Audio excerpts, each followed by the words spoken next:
My guest tonight is a world-class skeptic who has wounded more sacred cows than a Bombay cab driver. His new book is titled No One Left to Lie To, The Triangulations of William Jefferson Clinton. Please welcome Vanity Fair contributing editor Christopher Hitchens. Christopher. How do you feel? How are you, sir? You're over in that one. I've got my urine sample. What do you got there? You got the scotch, you got the Altoids, and the ciggy. I have a position in society to keep up, and I brought the urine sample to prove it. Now, when I watch you on, well, I've seen you on Matthews and a few others. I always think you're like the smartest guy I've ever seen on TV, and I think to some extent. Sweet of you to say so. Well, I also love your work also. I think that I've always liked your Charles Manson giggle, I must say. That's what brought me to this studio. Well, you know, I've made a career off that Manson giggle, but you make a career off of lacerating things that some people won't even go near.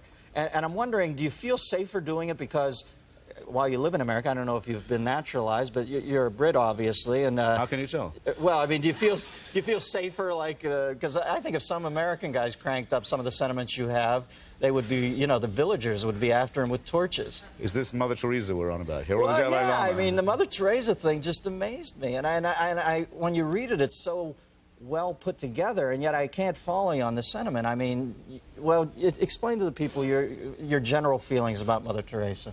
Mother Teresa is a bat from hell. Was a bat from hell. I correct myself, was a bat. Mother Teresa believed that contraception was the moral equivalent of abortion, and abortion was the moral equivalent of murder.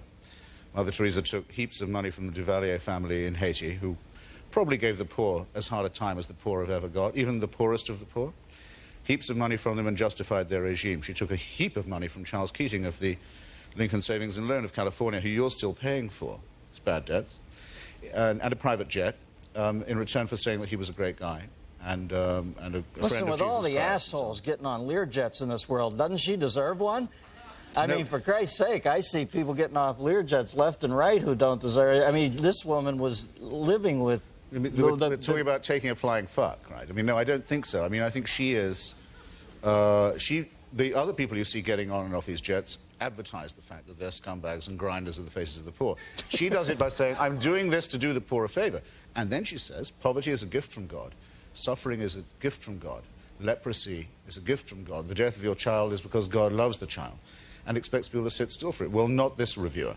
The worst, the bad moment, I wanted to call, you mentioned this animal earlier, I wanted to call my book about her sacred cow. But I decided to call it the missionary position instead because I thought sacred cow might be offensive to some people.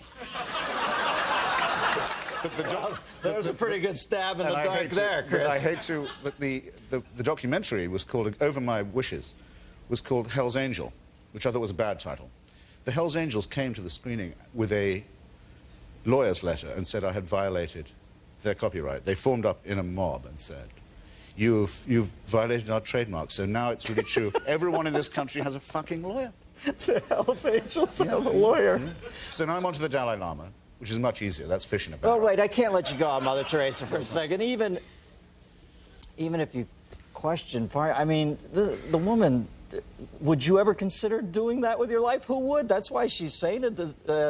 Before she's already sainted, who was out there and living with the dregs, the people nobody else wanted? No, I've been in Bosnia. And shall we be serious for a second? Yes, I want to be serious because Okay, I've been in Bosnia. I've been in Albania recently. I've been in Zimbabwe and many other hellish spots, and I've met probably many people here have met hundreds of people who spend their entire lives really working for the good of others, and just for that. They don't proselytize. They don't say we're doing this for the church or for our ideology, or to prove that poverty is a gift from God and you should accept it, or to campaign against divorce and abortion and contraception, as she openly did. She said that was her motive. She told me so herself in Calcutta. She said, I do this to disprove the secular idea that people can have divorce and immoral lives. We do it for this purpose. That qualifies it a little, don't you think? Well, I'm just wondering if you can get this wound up about that. And as a matter of fact, as you point out, she was more often seen clambering on a Learjet to go and see Mr. Duvalier in Haiti and grovel to him, or Mr. Keating to go grovel to him, and being told all this time she's on the fast track for sainthood and then going to photo op with Nancy Reagan. No, I don't think so. She wasn't in Calcutta. Wait, how'd very much. Nancy Reagan get into there? Where'd that It was one of her come photo ops. from? What's wrong with that? With Nancy Reagan? Well, I think they were absolute twin souls. But no one says Nancy Reagan does it for the love of humanity. Nancy Reagan does it for the photo op. It was very hard to catch Mother Teresa in Calcutta. If you blinked, you missed her.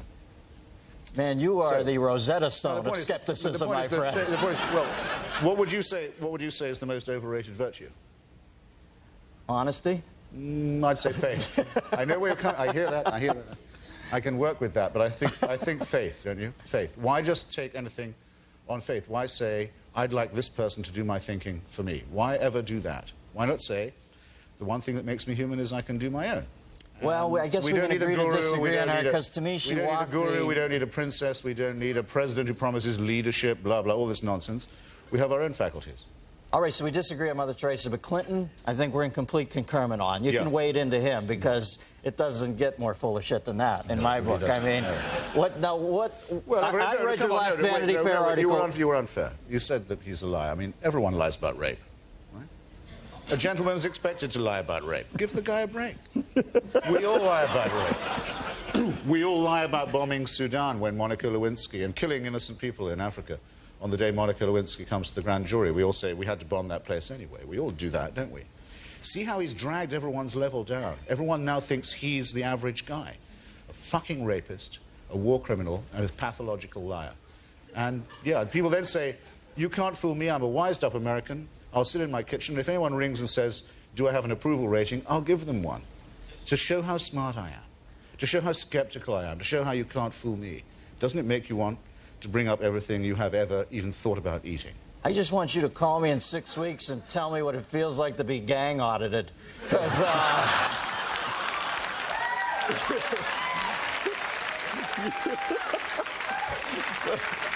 My life is an open book. oh, man, we've got a phone call for you. It's line 7. It's Bill from Little Rock. No, it's easy. There we go. No, he always calls collect. I know if it was him. We've got line 7. We've got Chella from Montgomery, Alabama. Chella. Hi, guys. Hi, how are you? Hi. Okay, yourself. I'm good. Now, what do you think of Chris's skepticism? I consider myself a skeptic. I consider Chris the Mark McGuire of skeptics.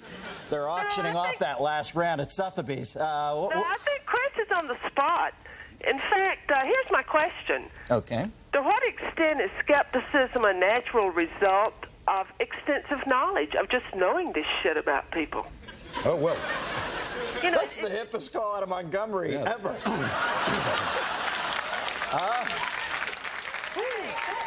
We usually get calls out of Montgomery on a party line. No, in Montgomery, they make more skepticism than they can consume locally, I think you'll find.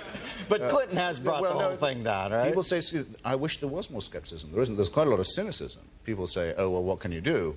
Or they're all the same, or this kind of thing. Or they all do it, so that a guy like Clinton, who is by any standards really exceptional as a liar and as a crook and as a bully, walks because people think, well, we all do that. I don't know anyone who's done half the things he did. You know, you're supposed to lie, they say, to protect the woman.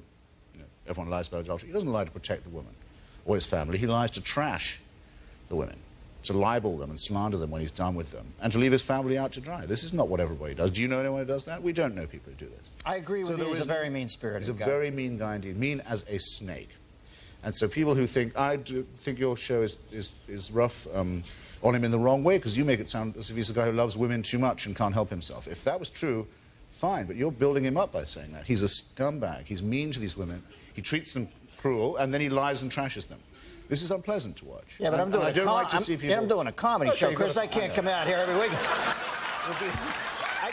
It would be a sad world if we couldn't have a laugh. I mean, Listen, you're in this seat. I'm over in 6 weeks. You know, I mean, I can't turn it into Scared Straight, where I get in kids' faces.